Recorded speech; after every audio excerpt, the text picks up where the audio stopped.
Hi, വളരെ important ആയിട്ടുള്ള കാര്യം പറയാനായിട്ടാണ് ഞാൻ വീഡിയോ ചെയ്യുന്നത്. നമ്മുടെ ബിഗ് ബോസിന്റെ സീസൺ 6 അവസാനിച്ചിട്ട് എല്ലാ ആൾക്കാരും അവരുടെ വ്യക്തിപരമായിട്ടുള്ള കാര്യങ്ങളൊക്കെ ആയിട്ട് ഇപ്പോ സന്തോഷിച്ചൊക്കെ നടക്കുകയാണ്. പക്ഷെ സോഷ്യൽ മീഡിയയിൽ ഇപ്പൊ നമ്മൾ കണ്ടുവരുന്നൊരു കാര്യമുണ്ട്.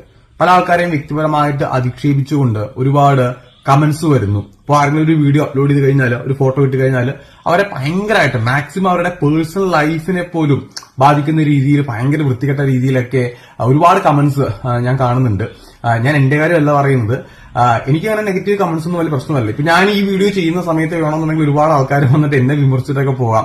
പക്ഷെ ഇത് പറയേണ്ട ഒരു കാര്യം തന്നെയാണ്. കാരണം നമ്മുടെ സീസൺ അവസാനിച്ചു, ഗെയിം എല്ലാം അവിടെ തീർന്നു. അവിടെ പല ആൾക്കാർക്ക് പല മിസ്റ്റേക്ക് സംഭവിച്ചിട്ടുണ്ടാവാം. പക്ഷേ പിന്നീട് ഇപ്പോഴും എല്ലാ ആൾക്കാരെയും ഇങ്ങനെ ഒരു സൈബർ ബുള്ളിങ് പോലെ ആക്രമിക്കുന്നത് ഭയങ്കര ഒരു മോശമാണ്. ഞാൻ ഒന്നോ രണ്ടോ ആൾക്കാരുടെ കാര്യം മാത്രമല്ല പറയുന്നത്. പല ആൾക്കാരും ഇതിനെക്കുറിച്ച് എന്നോട് സംസാരിക്കുകയുണ്ടായി. പല ആൾക്കാരുടെ വർക്കിനെ പോലും, അവർ ചെയ്യുന്നവരുടെ മേഖലയിലെ അവരുടെ ജോലി എന്താണോ ആ ജോലിയെ പോലും ബാധിക്കുന്ന രീതിയിൽ ഇതൊക്കെ മാറുന്നുണ്ട്. അപ്പൊ തീർച്ചയായിട്ടും എല്ലാത്തിനും നമ്മളെല്ലാവരും ഗെയിമായിട്ട് കണ്ടിരിക്കുന്നത്. അപ്പൊ അവിടെ നടന്ന എല്ലാ സംഭവങ്ങളെയും ഒരു ഗെയിമായിട്ട് കണ്ടിട്ടുണ്ട്.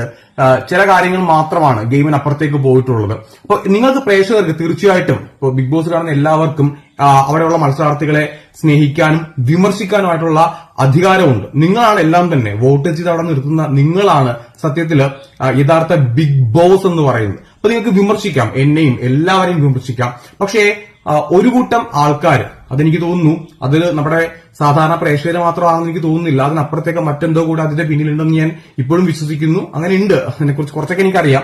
പക്ഷെ അത് ഒരുപാട് കൂടുന്നുണ്ട്. അപ്പോ നിങ്ങൾ ഇനിയിപ്പോ എല്ലാവരും ഈ വീഡിയോ ഒന്ന് മാക്സിമം ഷെയർ ചെയ്യുക.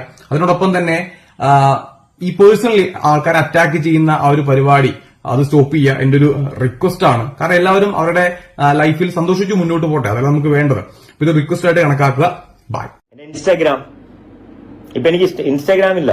ഓക്കെ, ഈ വീഡിയോ ഞാൻ ചെയ്തിട്ട് ഒരു യൂട്യൂബ് ചാനൽ എന്തെങ്കിലും തുടങ്ങിയിട്ട് അതിൽ അപ്ലോഡ് ചെയ്യണം. ഒരു 23 സബ്സ്ക്രൈബേഴ്സ് ഉള്ള ഒരു ചാനൽ എനിക്കുണ്ട്. ഓൺലി 23 മെമ്പേഴ്സ് ഉണ്ട് അതിൽ ഈ വീഡിയോ ഞാൻ പോസ്റ്റ് ചെയ്യും. കാണണമെന്നുള്ളവർക്ക് കാണാം.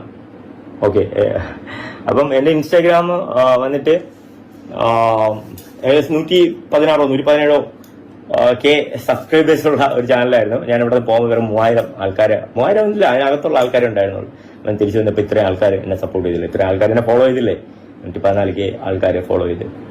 അപ്പം ആ ചാനൽ ഇപ്പൊ എനിക്കില്ല. ഓക്കെ, ആ ചാനല് നല്ല PR ഏജൻസി. അപ്പം PR ജിൻഡോയെ കുറിച്ച് സംസാരിച്ചു, ജിൻഡോയുടെ PR-നെ കുറിച്ച് സംസാരിച്ചു.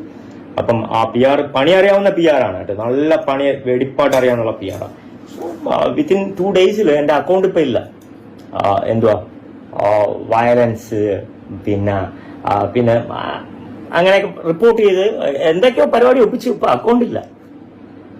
പിന്നെ എന്തുവാ